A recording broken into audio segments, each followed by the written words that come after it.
साथियों नमस्कार। मध्य प्रदेश के शिक्षकों को लेकर इस वक्त की बहुत ही बड़ी जानकारी प्राप्त हो रही है। मध्य प्रदेश हाई कोर्ट के द्वारा शिक्षकों के द्वारा लगाई गई ई अटेंडेंस याचिका को खारिज कर दिया है। मध्य प्रदेश हाई कोर्ट के द्वारा कहा गया है कि इस मामले में किसी भी तरह का हस्तक्षेप कोर्ट के द्वारा नहीं किया जाएगा। तो क्या है पूरा मामला, इसके बारे में पूरी जानकारी आपको इस वीडियो के माध्यम से बताऊंगा कि सरकार के वकील के द्वारा क्या कुछ दलील दी गई, शिक्षकों की तरफ से जो वकील थे उनके द्वारा क्या कुछ दलील दी गई, क्या कुछ समस्याएं इसको लेकर उनके द्वारा बताई गई और अंत में हाई कोर्ट के द्वारा क्या कुछ निर्णय इसको लेकर दिया गया है, क्यों ये याचिका खारिज कर दी गई है। तो साथियों जानकारी को अंत तक आप ज़रूर देखिए और अगर पहली बार आप इस चैनल पर आए हैं तो चैनल को सब्सक्राइब जरूर करें, बेल आइकन को प्रेस करना ना भूलें, उसको ऑल पर सेट करके रखें जिससे आपको हमारे द्वारा सभी नए वीडियो के नोटिफिकेशन लगातार मिलते रहें। तो साथियों जैसा कि आप सभी जानते हैं कि मध्य प्रदेश में ई अटेंडेंस को लेकर शिक्षकों के द्वारा हाई कोर्ट में एक याचिका दायर की गई थी और कई प्रकार के जो कारण हैं, समस्याएं हैं, वे बताई गई थी कि ई अटेंडेंस जो व्यवस्था है वह शिक्षकों के लिए किसी भी प्रकार से सही नहीं है, क्योंकि ई अटेंडेंस लगाने में कई प्रकार की समस्याएं शिक्षकों को आ रही हैं।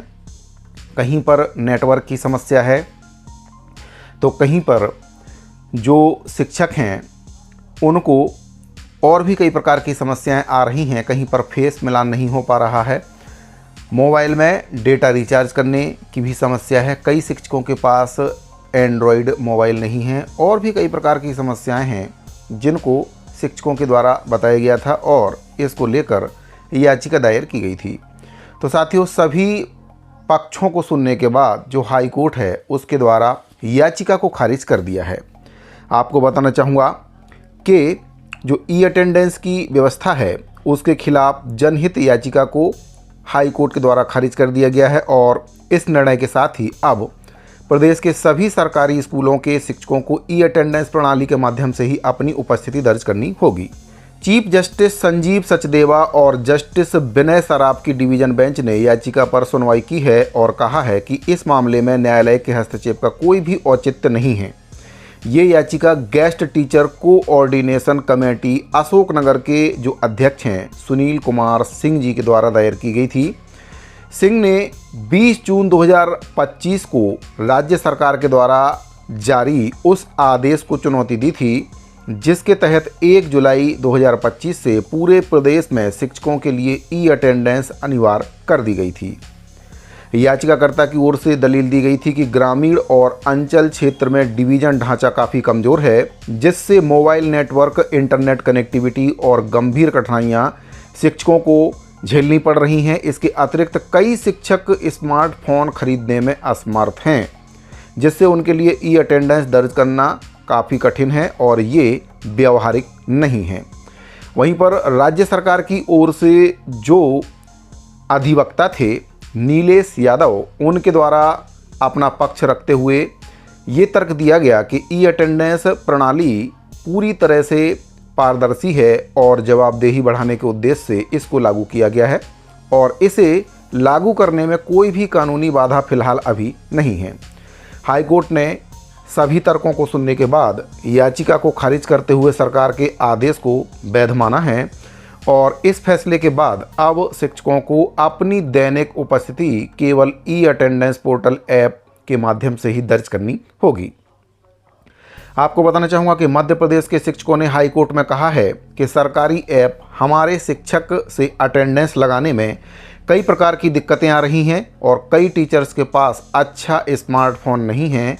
इसके अलावा हर महीने डेटा पैक खरीदना भी उनको पड़ रहा है और प्रतिदिन मोबाइल की बैटरी भी उनको चार्ज रखना पड़ता है और ग्रामीण इलाकों के जो स्कूल हैं उसमें नेटवर्क कनेक्टिविटी की भी काफ़ी समस्या है और ऐप में जो सर्वर है उसमें चेहरा मिलान की भी काफ़ी परेशानी शिक्षकों को आ रही है। तो इस प्रकार से कई प्रकार की जो परेशानियां हैं शिक्षकों की तरफ से कोर्ट के समक्ष रखी गई और जो सरकारी वकील थे उनके द्वारा भी दलील दी गई कि जो ई अटेंडेंस व्यवस्था है वह पारदर्शिता और जवाबदेही तय करने के मकसद से लागू की गई है ताकि जो शिक्षक हैं उनकी जवाबदारी तय हो सके। इसके साथ ही कार्य में पारदर्शिता बनी रहे। तो इस प्रकार से सरकारी वकील और शिक्षकों के वकील दोनों की तरफ से अपनी अपनी बातों को कोर्ट के समक्ष रखा गया, लेकिन कोर्ट के द्वारा दोनों पक्षों को सुनने के बाद याचिका को खारिज कर दिया और कोर्ट के द्वारा कहा गया है कि इस मामले में किसी भी तरह का हस्तक्षेप कोर्ट नहीं करेगी। शिक्षकों को ऑनलाइन ई अटेंडेंस लगानी पड़ेगी। तो इस प्रकार से साथियों कोर्ट के द्वारा याचिका को खारिज कर दिया गया है, जिससे शिक्षकों को काफ़ी तगड़ा झटका लगा है। ये बात सही है कि कई जगहों पर शिक्षकों को ई अटेंडेंस लगाने में काफ़ी समस्या आ रही है। नेटवर्क की समस्या के साथ जो सॉफ्टवेयर है उसमें भी तकनीकी खामियां हैं। कई जगह चेहरा मिलान करने में परेशानी होती है या फिर सर्वर डाउन होने के वजह से शिक्षक ई अटेंडेंस नहीं लगा पाते हैं। और जो डेटा रिचार्ज करने की समस्या है वह भी अपने पैसे से शिक्षकों को करनी पड़ती है। शिक्षकों को इसके लिए किसी भी प्रकार से सरकारी मोबाइल नहीं दिया गया, खुद अपने पैसे से मोबाइल ख़रीदना है और अपने ही पैसे से उसमें डेटा पैक भी डलवाना है। तो कहीं ना कहीं एक प्रकार से देखा जाए तो शिक्षकों के ऊपर ये भी एक अतिरिक्त बोझ है। तो साथियों हाई कोर्ट के द्वारा याचिका को खारिज कर दिया गया है और अब शिक्षकों को जो ई अटेंडेंस है वह लगाना अनिवार्य हो गया है। तो अगर आप भी एक शिक्षक हैं तो अपनी राय को कमेंट बॉक्स में ज़रूर बताएं और अगर आपको ये जानकारी अच्छी लगी हो तो वीडियो को लाइक करें और दूसरे साथियों को भी इसको शेयर जरूर करें। इसके साथ ही अगर आपने अभी तक चैनल को सब्सक्राइब नहीं किया तो चैनल को सब्सक्राइब जरूर कर लें। इस वीडियो फिलहाल इतना ही, मिलते हैं अगली वीडियो में। अभी के लिए दीजिए इजाज़त, धन्यवाद।